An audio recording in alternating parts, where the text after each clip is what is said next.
Present arms.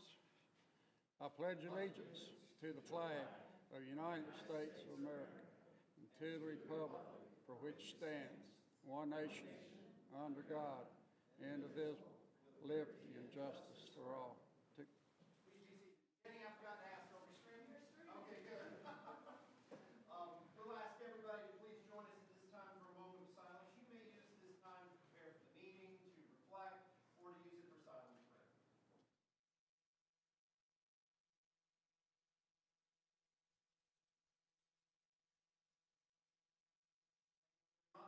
At this time, we will open the floor for citizen comments on public matters. If you would like to make a statement for the council, for the community, please come down to the podium, use the microphone, state your name for the record. We will ask that you limit your comments to 3 minutes or less. We will open the floor now. Good evening. My name is John Ashley, the family court guy. RPD official statement. Quote, investigate all reported crimes, including alleged abductions. But they say different stuff in person. I've asked RPD to go address the mental health board and explain to them their policy of not investigating an abduction, which is taking control of someone by violence, threat of violence, or deception, if the deception is under oath to a family court judge. So the mental health agency thinks that if I can actually prove an abduction, the police will do something, but they won't. And I've asked Radford Police Department, because they have their meetings in Radford, to come down there and address more on that. And you've also refused to do that. Well, their police department doesn't dictate how the mental health district in Virginia. That's out of our control. Oh, no, I understand that. But they're saying that a mentally ill person would say the Radford Police, or just the police in general, don't investigate this type of abduction. As a broad statement. To which... That is frustrating. There are some cases where that is true. You do realize that as well. Article 1, Section 7 of Virginia's Constitution. Laws should not be suspended by any authority without consent of the representatives of the people. But why are they violating the Constitution to protect child abductors? Social Security Act, Title 4, Section D. Section 454, State Plan for Child and Spousal Support. Section 455, Payments to the States. A. Equal to the percentage specified in paragraph 2 of the total amounts expended by such state during such quarter for the operation of the plan approved under Section 454. The state is reimbursed by the federal government for what they spend in collecting child support. That's why here in Section 5 it says payments must be made to the state and not to the family. Section 458, Incentive Payments to the state. 3A, once again, reimbursing the state for expenditures for collecting child support. C, state collection base, 2 times the sum of the amount of support collected during a fiscal year. The government gives the state money based on how much money they collect in child support. Treatment of interstate collections. If you live in one state, but the child lives in a different state, both states get the incentive payment. The amount of child support collected is so important to the state of Virginia that it is proudly displayed on the DSS homepage. In 2009, when all this was going down, the per capita income in Radford was less than Harlan, Kentucky, and less than somewhere in Puerto Rico. Did one of you tell RPD not to investigate child abduction so the city can make money on it? Or, with 3 cops arrested in 3 years, maybe you've just lost control of your police force. Thank you. Have a good night. Thank you, Mr. Ashley. Does anyone else have a comment that they'd like to make for the public record this evening? Seeing none, we will close that portion of the meeting. Council members, you have the minutes from our March 27th regular meeting. At that meeting, we did discuss a number of environmental awareness elements and made several proclamations. Do we have a motion to approve those minutes as submitted? So moved. We have a motion. Do we have a second? Second. A motion and a second. Any discussion? All in favor, please respond by saying aye. Aye. Any opposed? Okay. Coming up later in the meeting, we are going to have a public hearing on the budget. If you're here for that, we will address that as we move forward a little bit later. But right now, we have 3 proclamations. We have 3 important things that we want to recognize. We are going to do each one of those individually up here. We will go through and read the proclamation, then council will vote on it, and then at that time, we will come down onto the floor and invite each of our groups to come up. We would love to do a picture and to celebrate you at that time. So we will begin talking about our National Public Safety Telecommunications Week. We are so thankful for our dispatch, for the folks who help us get communication taken care of between our citizens and our police and fire and EMS. And I will turn the floor over to Bobby Davis, who I believe has a proclamation for us this evening. Thank you. City of Radford proclamation, National Public Safety Telecommunications Week.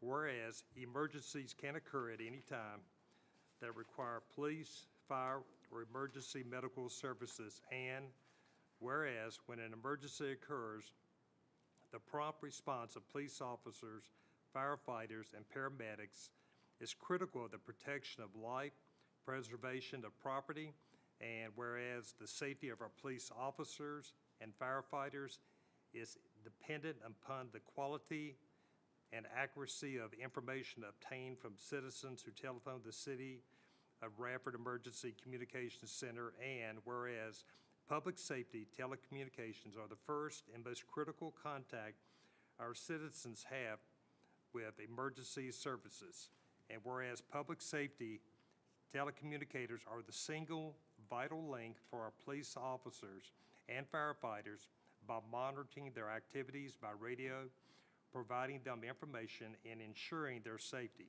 And whereas public safety telecommunicators of the City of Radford have contributed substantially to the apprehension of criminals, suppression of fires, and treatment of patients, and whereas each dispatcher has exhibited compassion, understanding, professionalism during the performance of their job in the past year. Now, therefore, it is resolved that the City Council of the City of Radford declares the week of April the 9th, 15th, 2023 to be National Public Safety Telecommunicators Week in Radford, in honor of the men and women whose diligence and professionalism keep our city and citizens safe. I'd like to make a motion for this proclamation. We have a motion. Do we have a second? A motion and a second. Any discussion?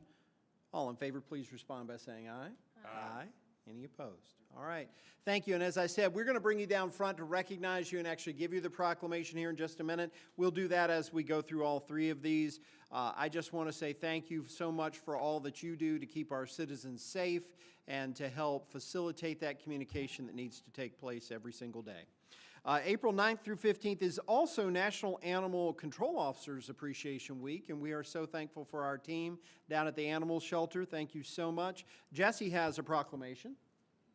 City of Radford Proclamation, Animal Care and Control Appreciation Week. Whereas the National Animal Care and Control Association is committed to setting the standard of professionalism in animal welfare and public safety through training, networking, and advocacy. And whereas NACA has designated the second week of April each year as Animal Care and Control Appreciation Week, and whereas animal control officers and animal shelter technicians dedicate their lives to the health and safety of at-risk, helpless animals, and to the protection of the citizens in the community, and whereas animal control officers respond to calls for service to protect the welfare of helpless animals and pets and rescue them from injury, disease, abuse, and starvation. And whereas animal control officers and animal shelter technicians provide essential community functions, including the enforcement of animal control laws, protecting the public from diseases such as rabies, and educating the public on the proper care of the community's pets. And whereas federal, state, and local government officials throughout the country take this time of the year to recognize, thank, and commend all animal control officers and animal shelter technicians for the dedicated service they provide to the citizens of the Commonwealth. And whereas the Commonwealth of Virginia recognizes and commends animal control officers and animal shelter technicians for the many dedicated and long hours of service they perform in serving Virginia and fulfilling the commitment to providing the highest and most efficient level of customer service. Now therefore be it proclaimed by the Radford City Council that the week of April 9th through the 15th, 2023, be recognized as Animal Care and Control Appreciation Week in Radford, and be it further proclaimed that the Radford City Council extends its gratitude and appreciation to Radford's animal control officers and animal shelter technicians for their continued dedication and professional assistance to the citizens of the city of Radford. Council, I would like to make a motion that we accept this proclamation. Thank you. We have a motion. Do we have a second?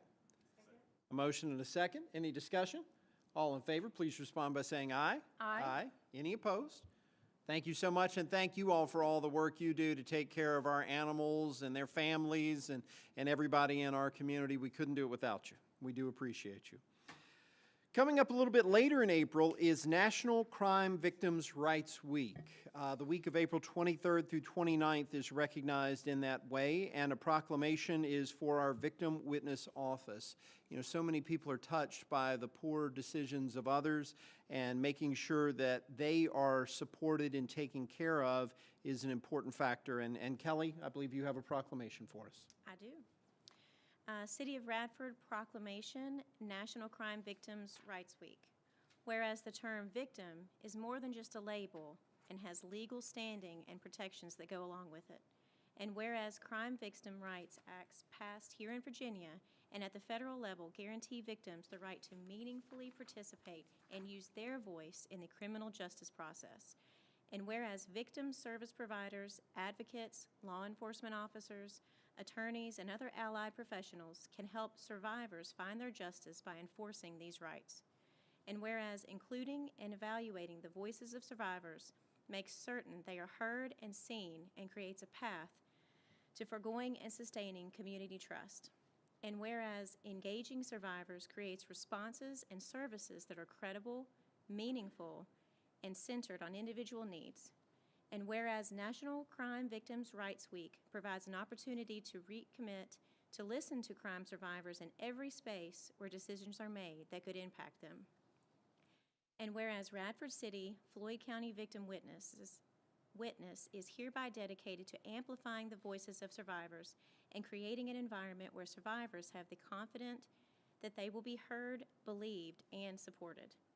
Now, therefore, the City Council of the City of Radford does hereby proclaim the week of April 23rd through the 29th, 2023 as Crime Victims' Rights Week, and reaffirms our commitment to creating a victim service and criminal justice response that assists all victims of crime throughout the year, and expressing our sincere gratitude and appreciation for those community members, victim service providers, and criminal justice professionals who are committed to improving our response to all victims of crime so that they may find relevant assistance, support, justice, and peace.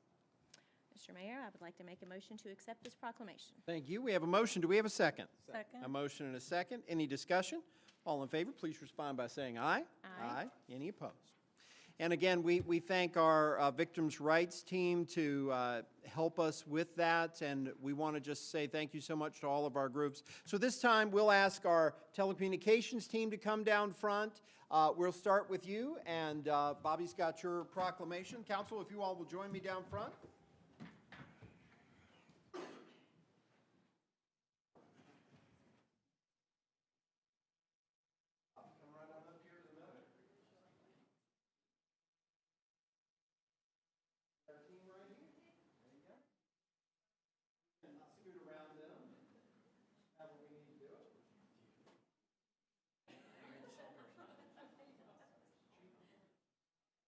So first of all, yeah, we got to squeeze in a little bit so we're close here.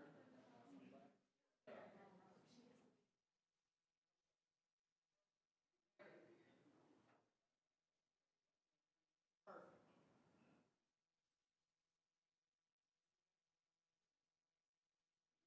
And we want to say thank you for all that you do, all those thousands of hours of phone calls.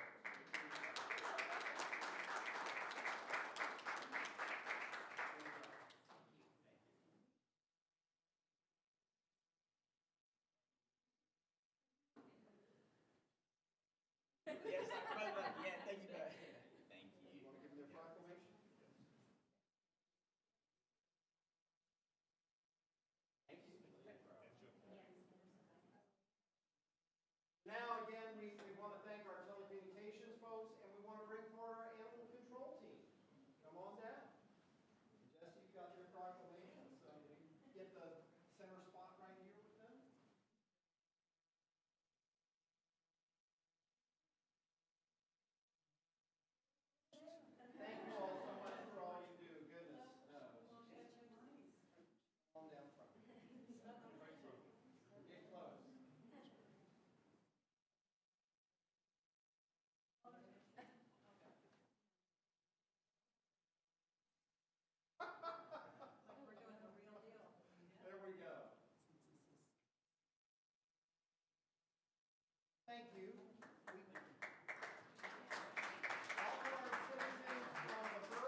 It is wonderful to have the opportunity to celebrate the folks who help take care of our folks here in the city, and we say thank you again.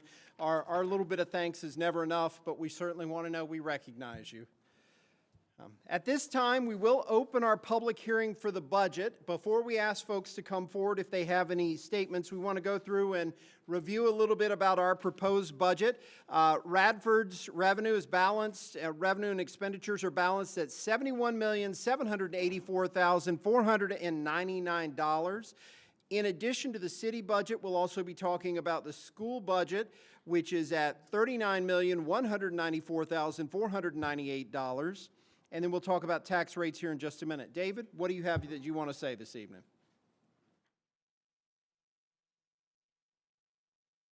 Yeah, you got a mic up. Everybody wants to hear it.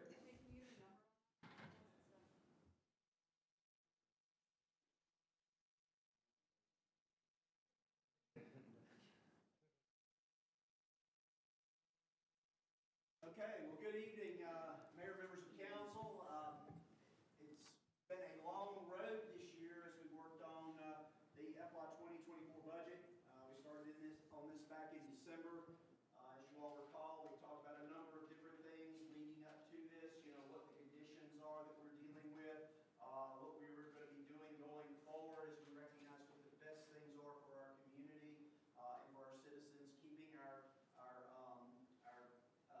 base as what it is and folks continue to expect to be, and then looking into all the other things that go along with making this budget a reality. So we're going to start with the proposed budget itself. Our budget goals were to minimize the burden on our citizens and businesses, be realistic. I'm going to run through this pretty fast. We've had a number of meetings on this so far, just to kind of familiarize everybody with it for any comments they may have later. Be realistic in our revenue projections, assume reasonable future economic conditions, maintain high quality level of service, pay for services that we receive from the many outside agencies. There are 27 of those. Grow the path for our community, preserve the financial health of the city, reflect expenses accurately, have a reasonable size of our government for the services delivery and our population needs. Population has been a big thing that we've been dealing with as we've gone through the past few months and trying to figure out what will our population be, what kind of things quality of life. As the mayor mentioned, it is balanced at just right at $72 million. The components of the budget, as you can see, general fund composes 43%, electric fund 36%, and then that's followed by water, transit, and streets and solid waste.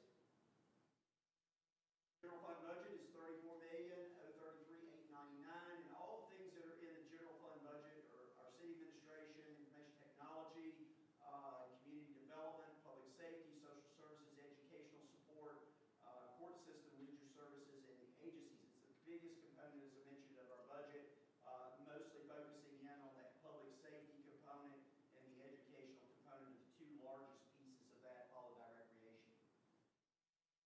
I know Rob's going to be talking a little bit about education, so just want to put this up quickly. Two big components is the debt service on both Bellheath and McCard. Far right-hand side show what that debt service is. Our contribution, annual contribution to schools is $6 million, and then Newark Community College and ACE program, also contributions to Chuomeg. Getting into the enterprise funds, and those are the funds that run electricity, water, sanitation. They are self-supporting, and they're an important component of our budget. It is unique to communities, particularly to cities, to be able to have this particular component and own our own electric system. So to start with, water wastewater fund is at $5.9 million. Components of that are the water treatment plant, water pumps and tanks, the water distribution system, the sanitation sewer pumps, regional sanitation, sanitary sewer at the treatment plant. We have learned, Mayor and I are on that board, about a 9% increase cost of that, which is driving some of this, and then sanitary sewer distribution.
to $14.32 for 2,000 gallons.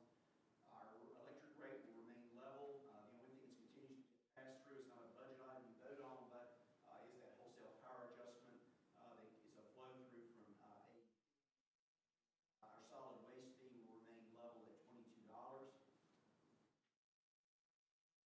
Then just some final budget highlights. Do believe it's conservative and practically based on trends. As I mentioned at the beginning of this, every budget's got its unique. This is my 15th one, and every budget is a little bit unique. This one probably brings together everything from the past 14 years. I've gone through and come out of COVID. We have a large business as well as industry that closed in the early part of that used a lot of. The total unknowns for inflation, we just don't know where all of that's going. Try to be as conservative as possible. What the university enrollment's going to look like, and that's physically on campus. Enrollment, as we know, that has changed. Looking at tie-ins together, so all of those are pieces of this. Continue to be wise in our investment in infrastructure. So what we don't want to do is come back in 5 or 2 years or 10 years and say, oh my gosh, we spent all this money on infrastructure. Water, sewer, electric. Investments in our employees, trying to be as neutrally balanced as we start looking to start building that reserve fund back up, general fund. And I think this is going to launch a period of economic growth. I think all the things that you all have got in mind, plans that we have, working with our partners and economic development partners and moving forward with our Main Street improvements and industrial opportunities to bring in jobs are positive. And then lastly, one of the most important things is maintaining our high level of services, what our customers expect. That's the budget in a nutshell. That's taken 5 months and putting it into about a dozen slides. Also associated with that, there are 2 components tonight. Both have been advertised as required. You'll start with your public hearing on the budget, and then we will move into your public hearing on the tax rate. I guess I should mention, you mentioned the Schools? machinery tools and that kind of thing. I'm going to go through all of that. I'm going to go through all those tax rates. And then Rob Graham is here with the schools to tell you about the budget for the school board. So Rob, come on down to the podium. That is all part of the component unit when we're doing the approvals of the budget. Yep. Rob? Thank you, Mr. Redpath, Mayor, members of council. First of all, let me start by saying thank you for all your support. It really, truly means a lot to us. Just to give you an example, we had a leak at our concession stands, and Don Green from Water Authority was so kind to ask for our schedule for our spring events, and he's actually going up, and not him, but the department's going up, and they're turning off and turning on the water as we have games. So that's the kind of support that we're really grateful for. So thank you for that. Our budget is we start the process by kind of doing an audit of the baseline of what we've had from this year, and we really wanted to keep everything that we had, except we were unable to keep our kindergarten literacy assistants, which we're hopeful that if something changes with the budget, we went on the skinny budget. I think probably you did too. Jenny, if you can hit that real quick. Really, we wanted to give a 7% increase for our staff. We based our budget on 2 goals, not to increase anything that our staff would have to pay. Wanted to give them a very good raise, and then we also wanted to prioritize what we felt like were some of the needs that we had for this upcoming year. The salary increase we have right now is a 5%. That could go to a 7% if we do get a different budget from the General Assembly, but we're basing it on a 5%. We took care of the health insurance increase as a school division, so that wouldn't fall on our employees. We know that we have a very, very good fine arts program. We have never had a middle school band teacher, so we have one who's part-time right now, George Saunders, who's just amazing. We're going to bring him on to actually work with our middle school and continue to help in the way that he's doing with our high school too. And then we are so short on bus drivers that we had to do a kind of CDL incentive program for our custodians, where if they will get their CDL, we'll give them a higher rate of pay as they work. So we're hopeful that that'll help with our bus driving shortage that we have. And then, of course, the adopted General Assembly budget that you have over there. We're predicting 3110. That's the highest we've ever been in Radford. Of course, a lot of that is virtual, 1,550 virtual, and then 50-60 of our students that are in person. Our projected funds are about 24 million. The local funds, which also includes our tuition, what K-12 pays us, facility and use forms, things of that nature, 6.8 million for a total of 30.796, and you can see the possible addition is 848, and the additional funding is 848 too. So not very, I mean, just pretty basic as is. Like David, it's hard to build a budget when you're really not sure what to expect from the General Assembly. So we did the best that we can. We feel like that we have a really good support here for our school division, for our staff, and most importantly for our students. Thank you, Rob. All right, at this time, we will open the floor to allow folks to make any comment that they'd like to make on the budget portion. Then we'll do the tax rate here in just a minute. Anybody for the budget? Hearing none, we will close the public hearing for the budget, and we will talk a little bit about the tax rate. David already mentioned that our real property tax is remaining at 84 cents per $100 of assessed value. That's flat. Machinery and tool tax is at $1.76 per $100 of assessed value. That is also flat. Tangible personal property is at $2.44 per $100 of assessed value, and that's as described in Section 15 through 19 of VA 58.1-3503A of the Code of Virginia. That's vehicles primarily. And then tangible personal property, which is business personal property, is at $1.76 per $100 of assessed value, as in Sections 15 through 19 of Code 58.1-3503A of the Code of Virginia. So having said that, all of our taxes are remaining level. The only piece that we're going to see the increase, David mentioned, is on our water and wastewater. And there was no way we could find a way to balance that without having that increase in place. And we literally can't be underwater in that, so we have to make sure that that balances out. Much of that is coming as a pass-through for our wastewater treatment. And as David said, we had not addressed these rates in about a decade, so we needed to look at that. So at this time, we'll open the floor for the public hearing on the tax rate. If anybody would like to come forward to speak about that. Seeing none, we will close the public hearing on the tax rate. Council members, we have no old business, but we will move into new business as we look at our ordinance for the budget and the tax rate coming up. So Ordinance 1787 is our fiscal year 2023-24 budget. Council members, you all have had a chance to review this. Do you have any questions? Do we have a motion to adopt Ordinance 1787 on its first reading? We have a motion. Do we have a second? A motion and a second. Any discussion? All in favor, please respond by saying aye. Aye. Any opposed? We will have a second reading here in a couple of weeks. And then you've heard Ordinance 1788, our tax rate. Do we have any questions or comments regarding the tax rate? Do we have a motion to adopt Ordinance 1788 on its first reading? So moved. We have a motion. Do we have a second? Second. A motion and a second. Any discussion? All in favor, please respond by saying aye. Aye. Any opposed? Okay, council members and those joining us in person and online, this is our first reading. We will revisit this again in 2 weeks for our second reading, and then the budget, unless we have significant change, will be adopted and be effective as July 1st, 2023. Okay, moving forward, we do have a wonderful opportunity. New River Valley Home Rentals LLC has requested approval of a 5-lot subdivision on 13th Street between Staple Street and Preston Street. The property is zoned R3, single-family residential. It's an 8.8 acres, and it would be accessed by a private drive with a maintenance agreement. The site has public utilities, and no staff issues have been identified. Planning Commission reviewed the subdivision proposal and has recommended to us its approval. Seth, you serve on Planning Commission. Any comments you want to make? No, I think we unanimously felt like that this was a good fit for the city, and we are happy to present it to council. Thank you. Melissa, do you have anything you want to state or add?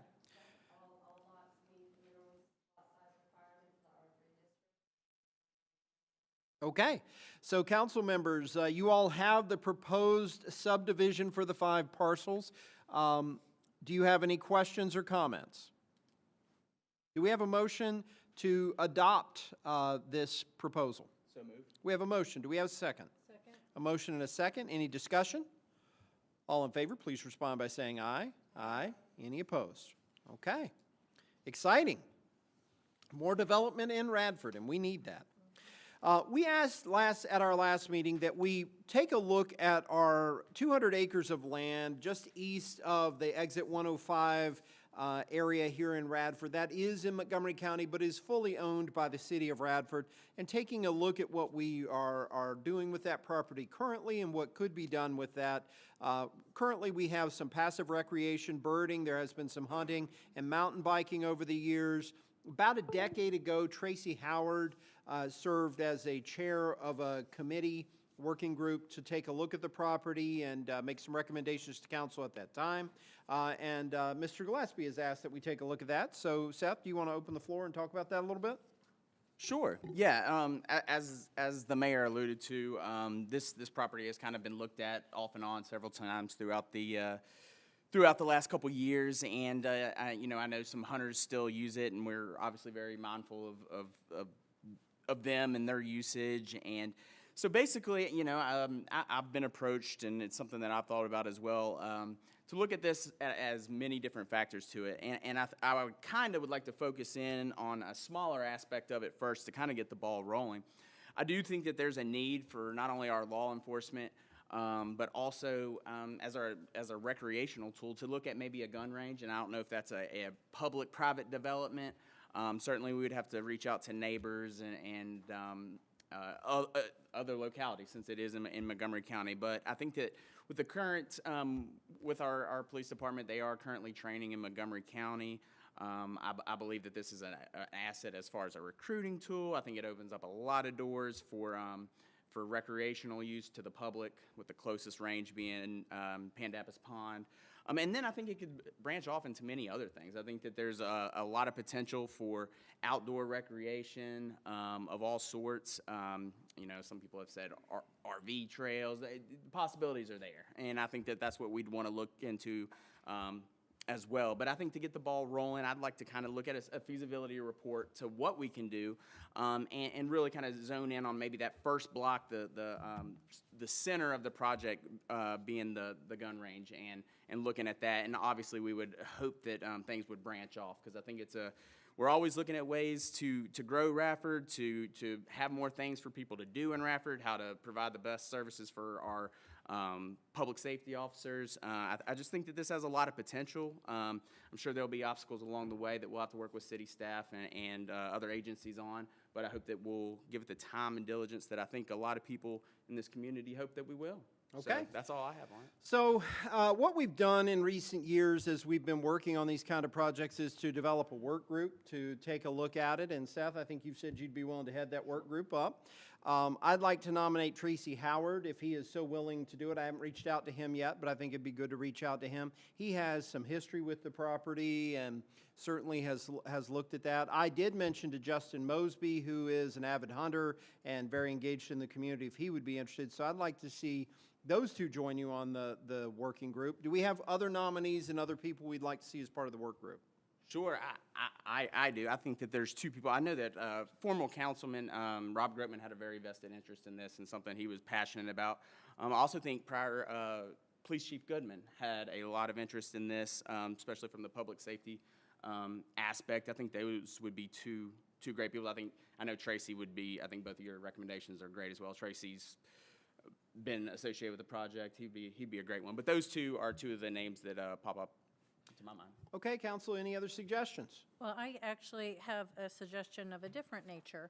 So I was visiting our animal shelter, and Adele mentioned at some point that was a location identified for a potential new shelter because it's out of the way, so you don't have close neighbors. And so while we're looking at that, if we could keep that in mind as well. The other thing is, while we're talking about first responders, I know that our firemen and women are also looking at a potential training site, and they've talked to me about that. So we want to make sure that we're including all of those first responders if we're developing a plan for that. So those are just two options, if you don't mind adding to your work group. So, Yeah, I think those are great ideas. so would we like to nominate, see if Adele would be willing to join the work group? Sure. Okay, and then ask Rodney if he would like to serve or have his designee serve? Would that That'd be be great. acceptable? Kelly, do you have anyone in mind? Yeah, no, I don't have anybody else in mind. I mean, I'd be happy to lend a hand if you guys need it. Okay, Removed from it. okay. All right, so we have a team. Council, do we have a motion that we move forward with this work group and adopt this proposed group of citizens to join us? So moved. We have a motion. Do we have a second? Second. A motion and a second. Any discussion? All in favor, please respond by saying aye. Aye. Any opposed? Okay. And Seth, what we'll do is if you'll go on and put your work group together, and then you all kind of come up with a scope of what you want to take a look at and come back and talk to us, and we'll go from there. Sure. All right. Any other discussion? Okay. Thank you all very much. We have several appropriation ordinances with some wonderful grants that we can take a look at. Chief, I may ask you to come down and talk a little bit about some of these if you are so willing to do that. The police department have received a grant from the Virginia Department of Criminal Justice in the amount of $3,725 to purchase 2 covert cameras for utilization by detectives. Can you weigh in on that a little bit? They're covert cameras. I'm not going to go into the details I in a get public that. meeting, but I'll give you an example of a covert camera. So this will give you a little bit of reference. If you got a package stolen from your porch and we're trying to identify somebody, we may put up a game camera to do that. So you see where I'm going with a covert camera. Yep. But I'm not going to tell you what they look like or what they do in this That's case. okay. But that's a covert camera. And do we currently use any of these, or is this new to our department? No, we got several. Okay, This is different technology. It helps enhance our investigations that we're working, so. okay. On that note, and I had reached out to you a little bit about an incident in the park. Would that be something that might fit the scope there, a covert camera, as far as, and I mean, granted, I know it's not as pinpointed there. Not these specific cameras. These are very short duration cameras. These are used for 2 hours or less. Memory, battery capacity, things like that. If we were going to deploy a camera in the park and we needed it for several days, you're going to need either solar powered, cellular. I mean, there's a lot more involved than just a SD card or something that might go in a game camera. That's only going to last so long. Any other Is- questions? Is the data stored on cloud? Is it accessible? Is it just on the device itself? or is it- Typically, these types of cameras, it's on the device itself, so a small memory card or something like that. Anything else? Now, there is a local match of $65 required, and that's going to be coming from the existing police department budget. Council members, do we have a motion to approve appropriation ordinance 1763.22 in the amount of $3,725? So moved? We have a what? 1763.26. Okay, sorry. Ordinance 1763.26, pardon me.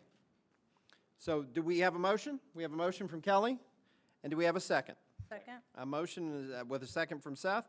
Any discussion? All in favor, please respond by saying aye. Aye. Any opposed?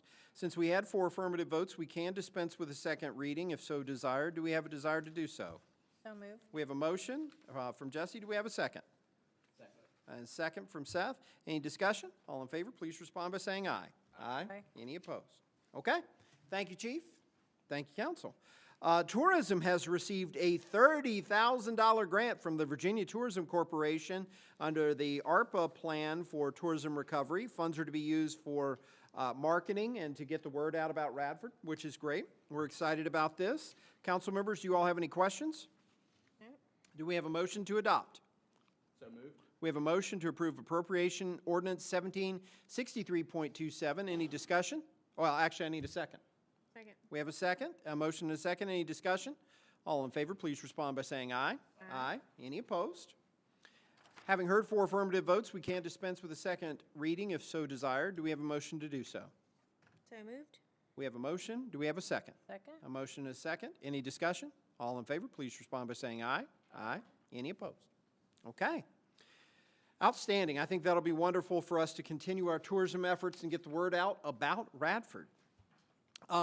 We've also received a grant from the Department of Housing and Community Development in the amount of $7,000 for a community vitality grant, and we're going to be used to plan and create and repair murals in the Radford Historic District. The project will be part of our East Main Street project, which is a very good thing. We don't have a local match, so that's even better.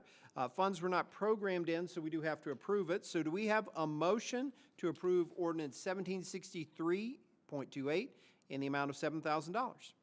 So moved. We have a motion. Do we have any second? Motion and a second. Any discussion? All in favor, please respond by saying aye. Aye. Aye. Any opposed? Having heard 4 affirmative votes, we can dispense with a second reading if so desired. Is there a motion to do so? So moved. We have a motion. Do we have a second? Second. A motion and a second. Any discussion? All in favor, please respond by saying aye. Aye. Any opposed? Okay. Appropriation Ordinance 1763.29 is about emergency housing vouchers. We're receiving 5 of those through the Virginia Department, or the Virginia Housing Development Authority in partnership with local housing agency partners. Do you want to come on down and talk a little bit about this? This is about $10,000, which helps qualifying prospective tenants select from a wider range of housing options. Can you tell us a little bit more about it, Vicki? Yeah, so in the past, we've talked about as COVID has ended and the waivers have been lifted, especially the eviction moratorium, and it's caused an increase in homelessness. And so these emergency vouchers are one of the tools or resources offered by VHDA to combat that. So as you can tell, there are very few. So it not only So there's the voucher, but the money that you are considering appropriating tonight has no local match. What it does is it allows for the purchase of deposits, furniture, other things that someone that's homeless and literally has nothing to be able to buy some basics that they might need to get kind of a good, solid start. Outstanding. So that's the 10,000. Can you also go ahead and talk about the 9370 that we'll have for the housing vouchers? Sure. Yeah, that money that we're talking about tonight is local, but it will be offset by the number of vouchers. Katina Lowry, our housing administrator, has asked VHDA for more vouchers, feeling like she can lease them up. She's getting a lot of requests, and she's actually leased up all that we have right now. And so that money will be replenished because the money that we get from VHDA is dependent on the number of vouchers that we have leased up. And there's a formula that VHDA uses. How are we looking right now in terms of supply and demand for our housing vouchers and housing need? You know, we are getting ready to open up the waiting list.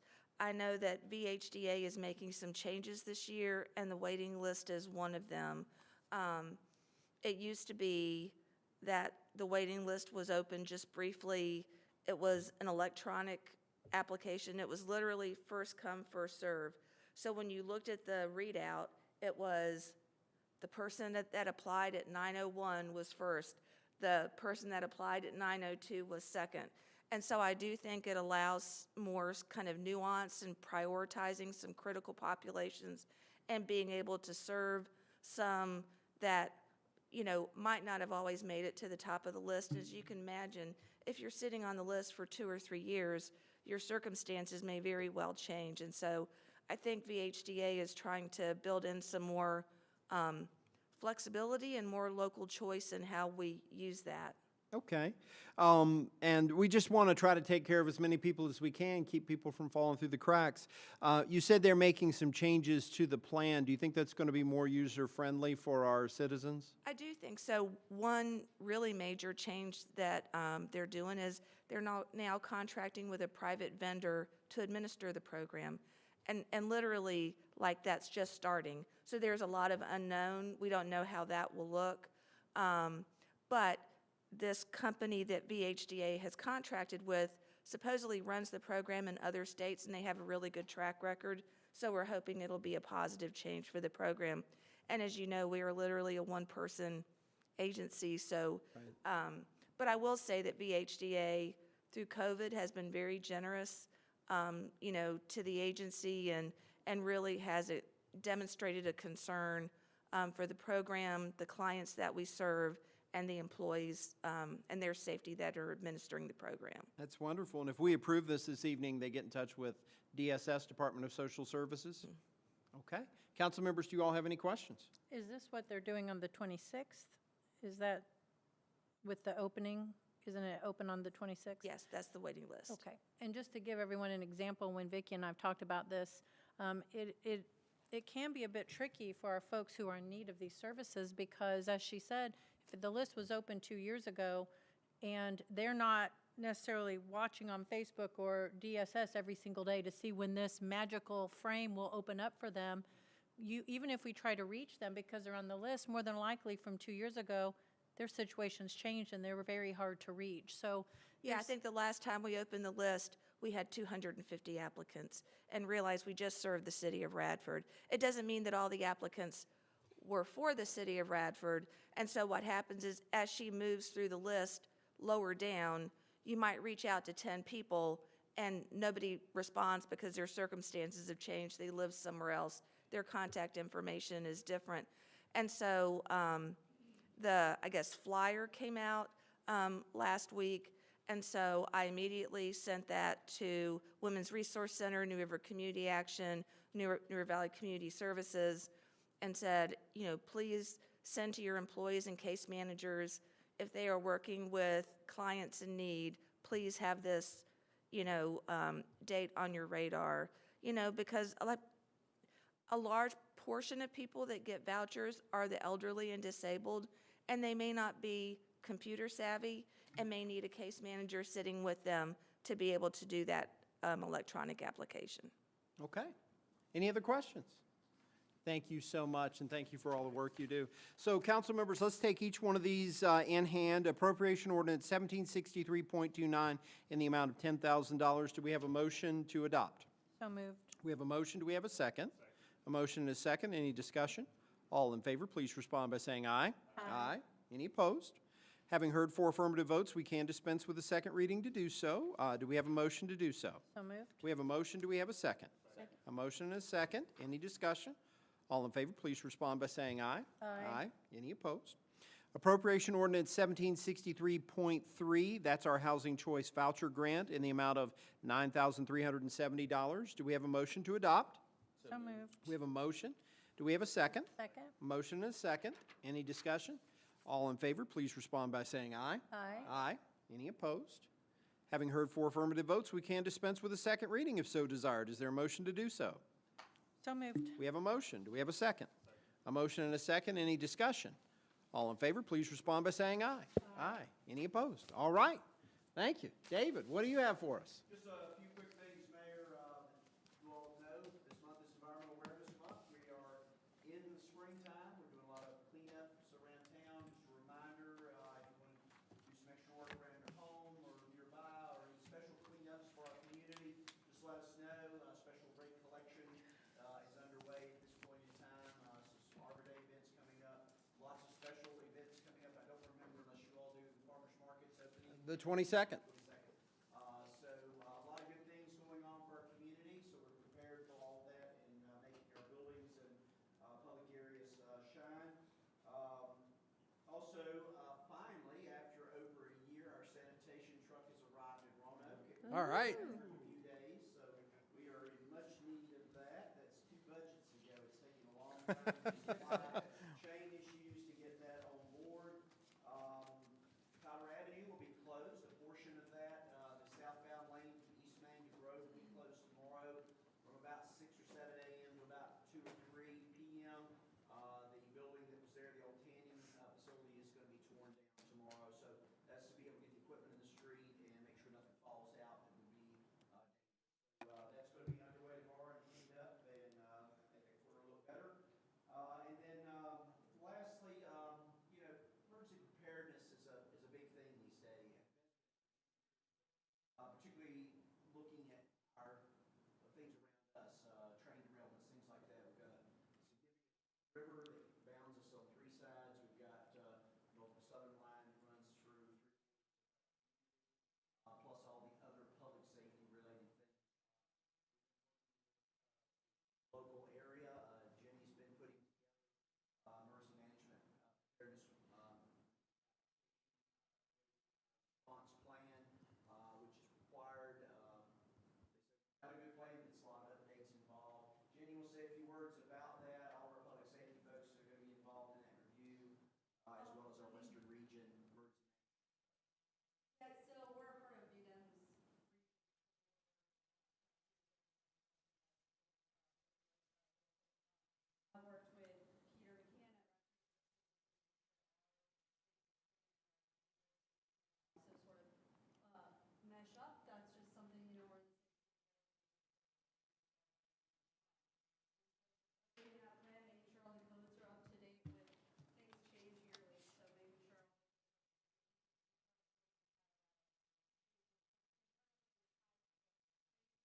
Well, I was going to say, could we do a work session and maybe plan for the first weekend in May, or the first meeting in May?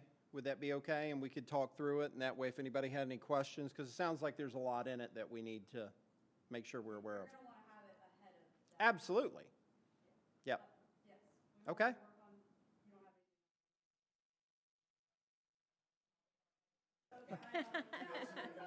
Well, we typically only have the one meeting in May because of Memorial Day, I think, so, but we can talk about that. Okay. Thank you. Anything else? Just a couple of other quick things. As I've said, every budget has got its uniqueness. This one has been extra challenging. I've never had a budget with so many moving parts. We've got 5,300 line items, as you all know from looking at it. Trying to make the best of every.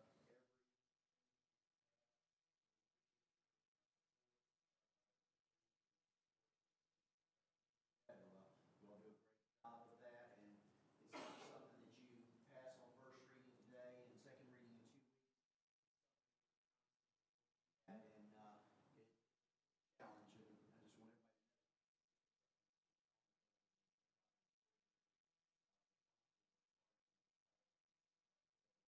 Our community.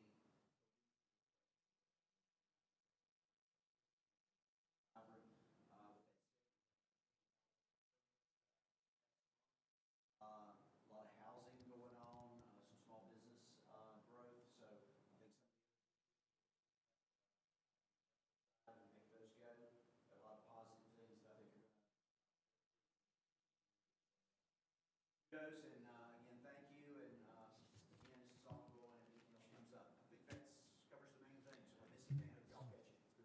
David, and I just want to say, and I know everybody will probably touch on this, thank you and the entire team for the hard work done on the budget.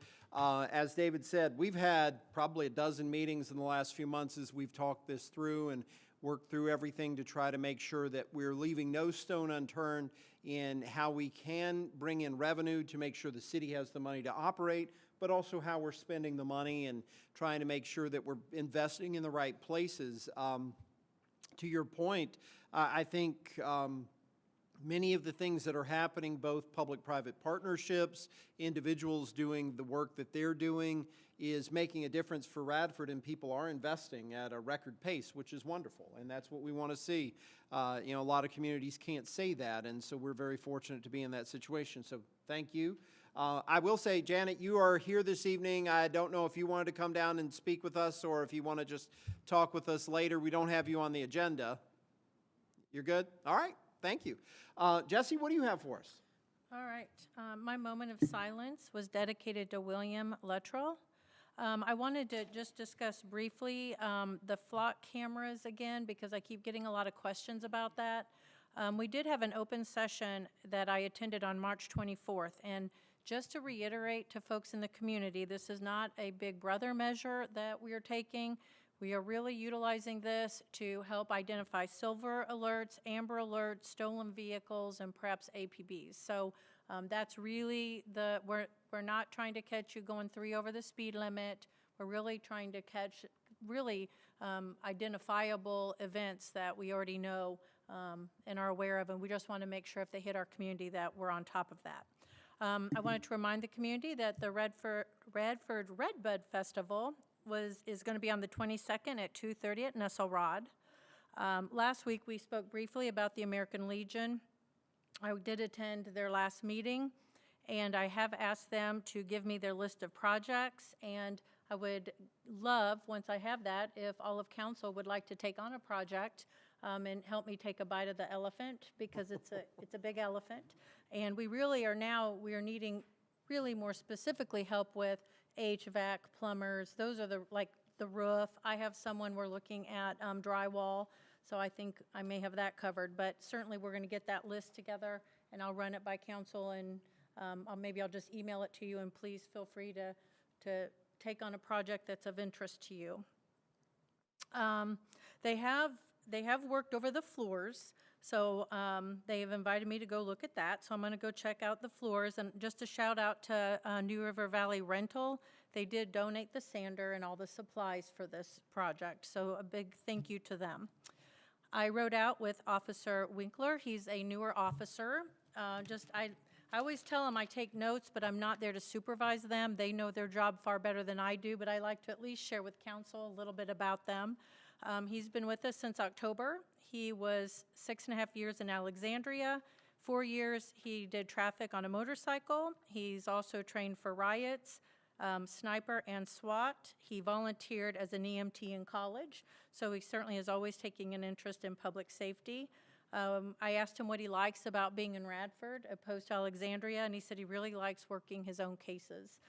Before, they just had so many cases that they would get lost in the shuffle, and he can follow these through. And he said that he also liked it that he could focus not just on the reprimands, but building community connections. They have time to do this. It's not just reactive. So he really liked that. And he likes the web belts that we have. So just a little about that. Just a quick update, CPMT highlight, we're still working on several adoptions that I think we're getting close to fruition, so that's very exciting. Those are some really momentous times for these children.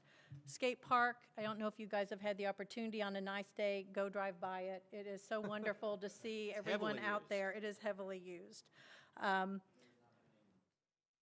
I know. Oh, my gosh. Why did you say Oh, that? my gosh. Oh, boy. Yep.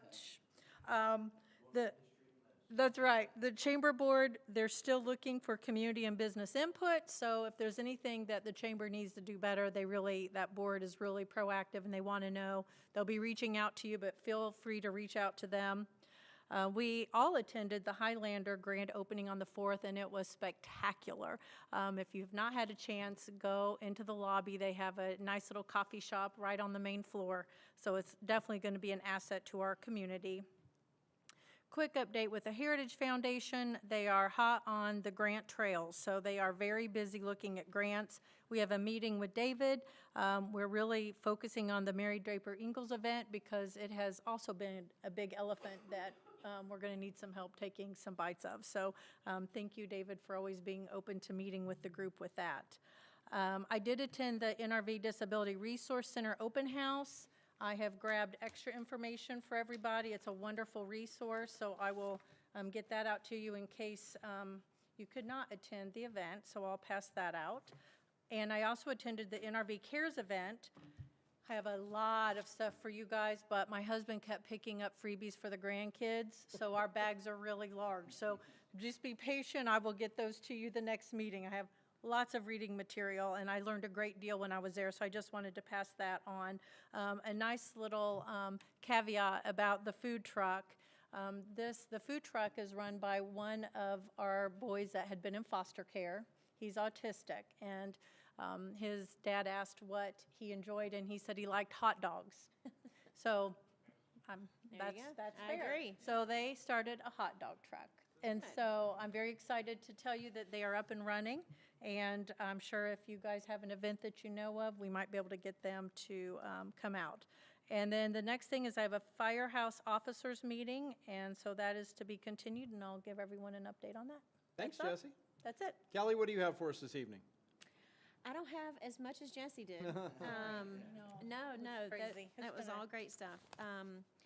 I just wanted to say thank you again to the Safety Telecommunications. When I first got on council, I went and toured. That room is amazing. They have so much technology, and I know they need some extra help, but I was very impressed with everything that they do. So, Animal Care, Adele and her team are amazing, and I hope that we can definitely find a way to help them get a new facility or get some updates. I know that all of us are working towards that and looking at the budget and looking at potential ways to help her, because she works tirelessly to make sure that, and her team, but work tirelessly to make sure that all the animals have everything they need and they get adopted. So thank you to her. David and Callista and her team, I have a snippet of knowledge about what you guys do and the long hours that it takes, and you guys are superheroes. Thank you so much for the long hours of meeting with us and the behind the scenes. I really appreciate everything you guys are doing. You work very hard. Jesse mentioned the Red Bud Festival. I plan to go. You come out and make some memories there with some music and food trucks and all the red buds. And I think that's all. Okay. Thank you guys for all the information. Thank you. Seth, what do you have? Yeah, I'll follow up and also thank our national telecommunications officers. You know, obviously, we're very thankful for all they do, and they are certainly appreciated, as well as all of our people that work for animal control and care. I can personally speak to Adele's awesomeness. I think this is the first time I've seen her since I was helping her wrangle a rooster that got in my front yard. So she wears many hats, and she does awesome at all of them. So we unfortunately did not get the rooster. I think she got him at a different date, but we spent 35 minutes chasing a rooster. So she's worth every penny and then some, I can tell you. So, and also, you know, as everyone said, David, thank you so much you have 3 new council members, and you really did a great job of making it user friendly and really incorporating us in the process. Also, previous council members, thank you for working with us newbies and getting us updated, but really appreciate all you did. I know that these have been challenging circumstances for the last couple of years, and you know, this city is better off for you, and you've kept us afloat, and hopefully we're growing for the future. So again, thank you and your staff. I know there's a lot of work behind the scenes that people don't see, but we do, and we appreciate you. Also, as Kelly's mentioning, I'm excited for the Red Bud Festival. I plan on being there as well, so I want to give them a shout out and look forward to that. And I think that that's about all I have for today, so thank you. Thanks, Seth. Bobby, what do you have? Likewise, I'd like to thank David and his team for living and breathing the budget and digging in, and appreciate how hard y'all worked. Appreciate our speakers that have come forward and our guests that are here today. And I feel good about Radford. So I appreciate everybody, and thank you. Thank you. Now, Seth, I've put Rooster Wrangler down on your skill set, so Well, there you it go. was a failed All right. one, so, All right. You know, I'll agree with what Bobby said. Good things are happening in the city of Radford. I think when you come to a meeting like this, you hear about a lot of the challenges that we face, but I think you also hear about all the good things that are happening. New businesses, new tourism opportunities. I do want to mention that Kim Repass and the Tourism Committee were able to announce our summer concert series. The first one's coming up in May, so hopefully you'll get that on your calendar. VisitRadford.com is home to all things tourism for the city of Radford, so you can follow things and check them out on their social media and their website. That's exciting because that's wonderful things for our community to do, but it also brings in people from the surrounding region, and that's a wonderful thing to enjoy for our businesses and just for our neighbors. Again, for the Red Bud Festival. So the Red Bud has been adopted as the official tree of the city of Radford. We like to have some biodiversity as well and plant other trees. Arbor Day is coming up at the end of the month, and we don't have all the details yet, but we will be doing another Red Bud planting here in the city of Radford, as well as some additional Arbor Day activities. And we encourage all of you to consider to plant a tree or 2 or 3 or 4, depending on where you can find the right location for the right tree. So we do encourage that. David mentioned the farmers market. It will begin on the morning of the 22nd, April the 22nd, 9 a.m. down here at Glencoe Mansion, so just across the way, and they are looking for a big year. More vendors have said they want to be a part of things, and that's super exciting for folks to come down to Radford and bring their goods and services here to the community. And then also on the 22nd, as I mentioned earlier, the 5K for the Victims' Rights Week will be taking place in Bissett Park. If you can, at least come out for part of that.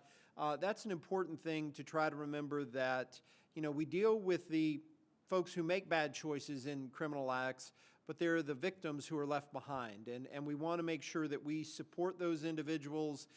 We do have a victim witness program that helps those folks have recovery from the situation that they've been through, but also to continue to make folks aware of how challenging all of that is. Do you know how they sign up for that? They can go to, there's a website for it. It's also on a Facebook page, and I've shared it. We'll put it out there on the government page as well so that you can sign up. Come on down and participate in the 5K. It should be a good day. So the 22nd is just going to be crazy here in Radford, but you can't say there's not something to do. Now, 2 other things I did want to mention. On the 15th and the 22nd, there are open houses at Radford University, so you're likely to see hundreds of new Highlander families coming to town. Those days are really important because those are the folks who've said they want to be a student at Radford University.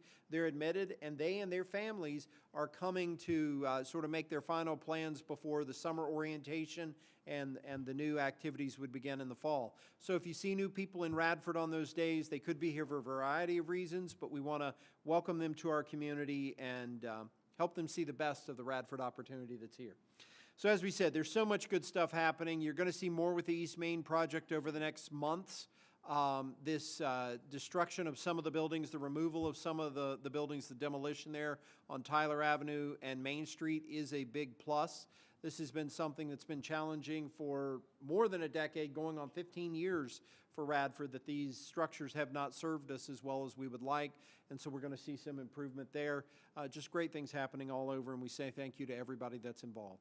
And with that, we will, go ahead. Redevelopment block grant is posted, so take a look at that. As the community too, $204,000 worth of new money, $56,000 in rollover.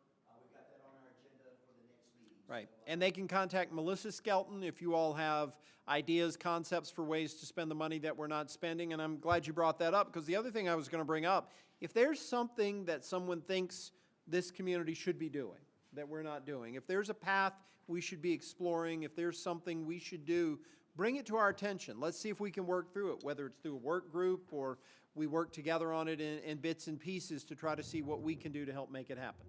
All right, with that, we'll entertain a motion to adjourn. So moved. We have a motion. Do we have a second? A motion and a second. All in favor say good night. Good night. All right, thank you all.